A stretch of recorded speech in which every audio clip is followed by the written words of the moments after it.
Hello दोस्तों, मैं आपसे स्वागत करता हूं आपके अपने YouTube channel physical education with Ashish में। दोस्तों, आज के इस वीडियो में हम कवर करने वाले बीपीएड कोर्स के फर्स्ट सेमेस्टर के CC 101 history principle and foundation of physical education को।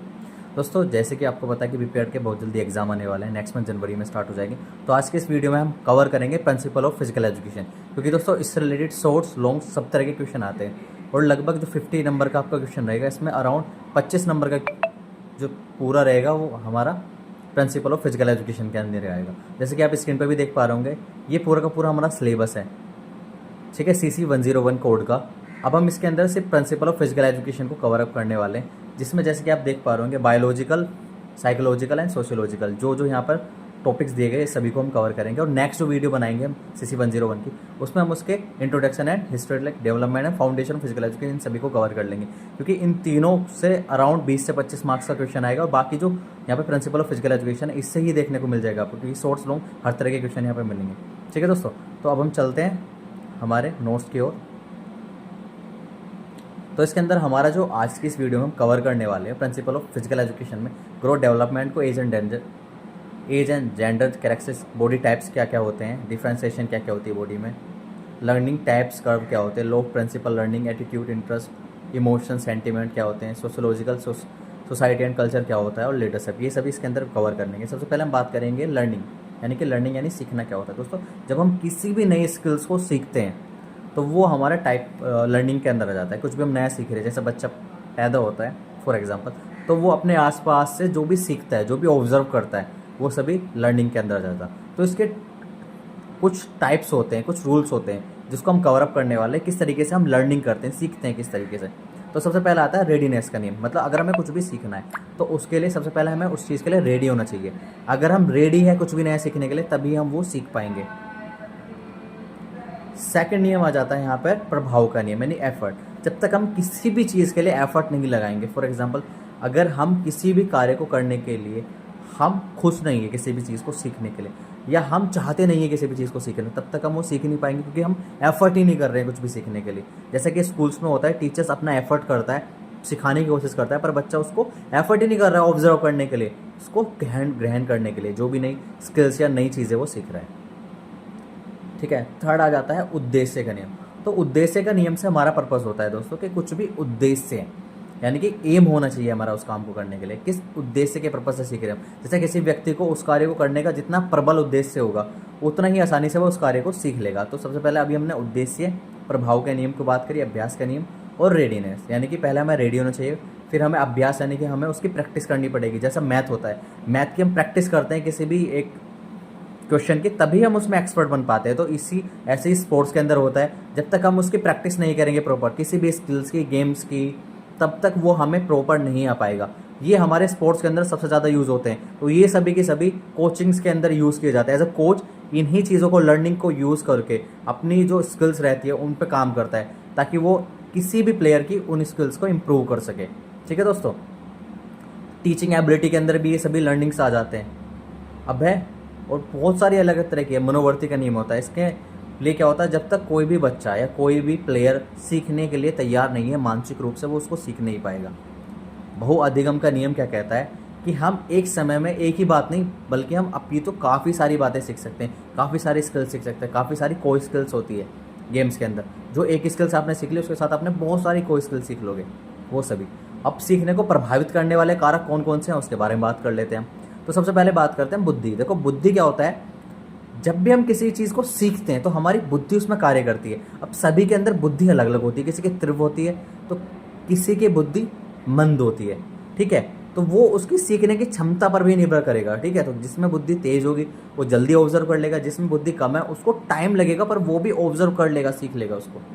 हेल्थ एंड एज, ये सभी इंडिविजुअल कैरेक्टरिस्टिक के अंदर आ जाएगा, यानी कि जो भिन्नता होती है।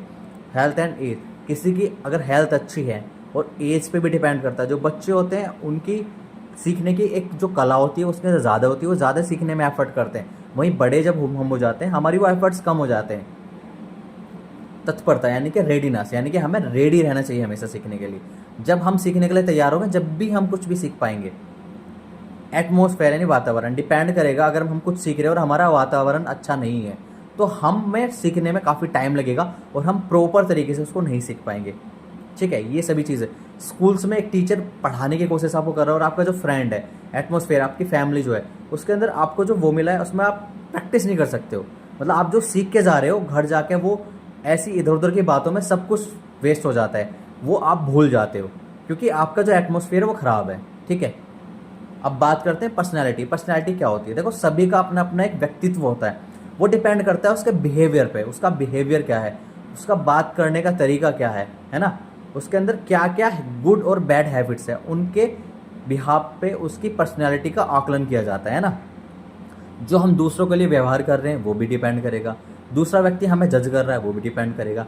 व्यक्तित्व अर्थात एक व्यक्ति द्वारा समाज, जो समाज के को कर रहा है, वो समाज को क्या कर रहा है, समाज को अपने गुण दिखा रहा है, अपना व्यवहार, अपना आचरण, अपने विचार, अपने सुझाव, उनको देखते ही समाज हमारा व्यक्तित्व डिसाइड करेगा कि हम कैसे हैं, हम अच्छे व्यक्तित्व के धनी व्यक्ति हैं या हमारा व्यक्तित्व सही नहीं है। ठीक है, वो बहुत सारी चीज़ हो सकती है, हमारा शारीरिक, मानसिक, सामाजिक, हमारा किस तरीके से का उनके साथ घुलना मिलना है या वातावरण है। ठीक है, इंडिविजुअल डिफरेंस की बात कर लेते हैं। व्यक्तिगत भिन्नता, देखो व्यक्तिगत भिन्नता की अगर मैं बात करूँ तो व्यक्तिगत भिन्नता सभी में अलग अलग होती है। किसी की शारीरिक क्षमता अधिक है, किसी की कम है, किसी में मानसिक क्षमता अधिक है, किसी में कम है, किसी में सामाजिक क्षमता अधिक है, किसी के जो इमोशंस होते हैं, संवेगात्मक विचार उसके ज़्यादा होते हैं, ये सब चीज़ें उसके अंदर आती है। हर एक इंसान के अंदर इंडिविजुअल डिफरेंसेस होते हैं, शारीरिक, मानसिक, संवेगात्मक, सामाजिक, हर तरह के, वो सभी इसके अंदर आ जाते हैं। ठीक है, जैसे कि सिंपल है, बुद्धि में भिन्नता, तर्क शक्ति में भिन्नता, ठीक है, विचारों में, सीखने में, चरित्र में, व्यक्तित्व में, सभी में भिन्नता होती है, वो ही उसका इंडिविजुअल डिफरेंस है। उसका कारण क्या क्या हो सकता है? उसका कारण हो सकता है वंशानुक्रम, यानी कि जो हमारे पूर्वजों से चलती आ रही है, वातावरण, जिस वातावरण में हम रहते हैं, जो हमारी जाति है, जो हमारी प्रजाति है, हमारा देश है, हमारी आयु है, हमारी बुद्धि। ठीक है, तो इन सभी को कुछ प्रशिक्षण विधि होती है जिसके माध्यम से हम जानने का प्रयास करते हैं। अब लीडरशिप की बात कर लेते हैं। लीडरशिप मतलब क्या होता है? देखो, हम एज ए स्पोर्ट्स पर्सन कुछ भी गेम खेल रहे हैं, हमारे अंदर एक लीडरशिप क्वालिटी होनी चाहिए। तो लीडरशिप क्वालिटी होने के दो कारण होते हैं, या तो वो तो होती है हमारी जन्मजात से, या फिर हम उसको डेवलप करते हैं, खुद बनाते हैं। तो अगर किसी भी टीम का एक लीडर अच्छा होगा तो वो टीम बहुत अच्छा परफॉर्म करेगी। वहीं अगर किसी टीम का लीडर अच्छा नहीं होगा तो वो टीम ज़्यादा अच्छा परफॉर्म नहीं कर पाएगी। उसका कारण यही है कि वो अपनी उस टीम को, अपने उस समाज को या अपने उस देश को अच्छे से लीड नहीं कर पाएगा, उनका नेतृत्व नहीं कर पाएगा, ये कारण होता है। ठीक है, उसके के अंदर क्या क्या गुण होने चाहिए? अगर हमें लीडर बनना है तो हमारे अंदर प्रबलता होनी चाहिए, साहस होनी चाहिए, बुद्धि होनी चाहिए, विनोद, ये सभी के सभी हमारे अंदर होने चाहिए, तभी हम एक कुशल नेता या एक लीडर बन पाएंगे। ठीक है, अब शारीरिक शिक्षा में जो नेतृत्व के गुण होने चाहिए, यानी कि स्पोर्ट्स में, फिजिकल एजुकेशन के अंदर, उसके अंदर प्रेरणा शक्ति, बुद्धिमत्ता, कल्पना शक्ति व अनेकों प्रकार की विशेषताओं भी आवश्यक है। इन सभी के बिहाफ पे ही हम खुद को एक अच्छा व्यक्तित्व का धनी व्यक्ति दिखा पाएंगे और एक अच्छा लीडर बन पाएंगे। शारीरिक शिक्षा में खेलकूद के क्षेत्र में नेतृत्व, जैसे मैंने आपको बताया कि एक टीम के अंदर एक अगर अच्छा लीडर होता है तो वो टीम के सभी प्लेयर्स को मोटिवेट करता है, उनको अच्छा खेलने के लिए प्रभावित करता है, ताकि वो सभी अच्छा परफॉर्म कर पाए। अगर कोई अच्छा नहीं कर रहा तो उसको वो मोटिवेट करता है, उसके परफॉर्मेंस को निकालने की कोशिश करता है, अपनी टीम को जिताने का अधिकतम प्रयास करता है, वो क्वालिटी होती है। अब बात करते हैं खेल मनोविज्ञान, यानी कि स्पोर्ट्स साइकोलॉजी के बारे में। दोस्तों, ये एक इंपॉर्टेंट पार्ट है।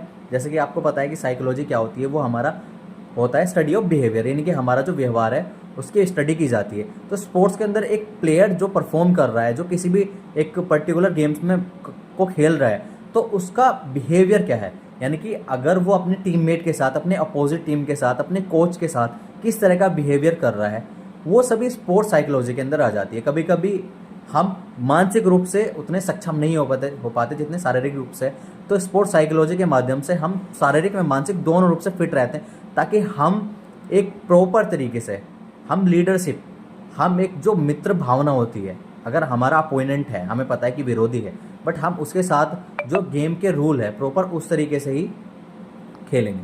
ठीक है, ये सारी की सारी चीज़ें आ जाती है। नोट्स आप देख पा रहे होंगे, एक बार आप इसको डिस्क्रिप्शन में आपको लिंक मिल जाएगा, वेबसाइट पर जाके भी आप देख लेना, पीडीएफ भी आपको अवेलेबल हो जाएगा। हर तरह के नोट्स आपको मेरी वेबसाइट पर available, physical education with Ashish website का नाम है और यूट्यूब चैनल का नाम है। अगर अभी आप तक आपने चैनल को सब्सक्राइब नहीं किया तो सबसे पहले आप चैनल को सब्सक्राइब कर लेना, क्योंकि काफ़ी सारे नोट्स है। लास्ट ईयर भी मैंने सोल्व कराया था, फाउंडेशन फिजिकल एजुकेशन को मैंने सोल्व करा रखा है ईयरली मेथड में। मैंने लास्ट ईयर भी जो हमारे एग्जाम थे उसको भी सोल्व कराया था, अब भी मैं उसको डिटेल वाइज वीडियो प्रोवाइड कर रहा हूँ। नोट्स भी आपको मिल जाएंगे, आप देख लेना। बात कर लेते हैं ग्रोथ एंड डेवलपमेंट की। होता क्या है, देखो ग्रोथ यानी कि वृद्धि, वृद्धि यानी कि जो हमारी शारीरिक में वृद्धि होती है, जो हमारा बॉडी का स्ट्रक्चर होता है। ग्रोथ एक परमानेंट नहीं होता, ग्रोथ की एक लिमिटेशन होती है, एक लिमिट होती है, वो लिमिट में ही हो सकता है ग्रोथ। लेकिन डेवलपमेंट एक अनलिमिटेड होता है, ठीक है। इन दोनों के अंदर मिनिमम तो यही यहाँ पर डिफ्रेंसिएशन है।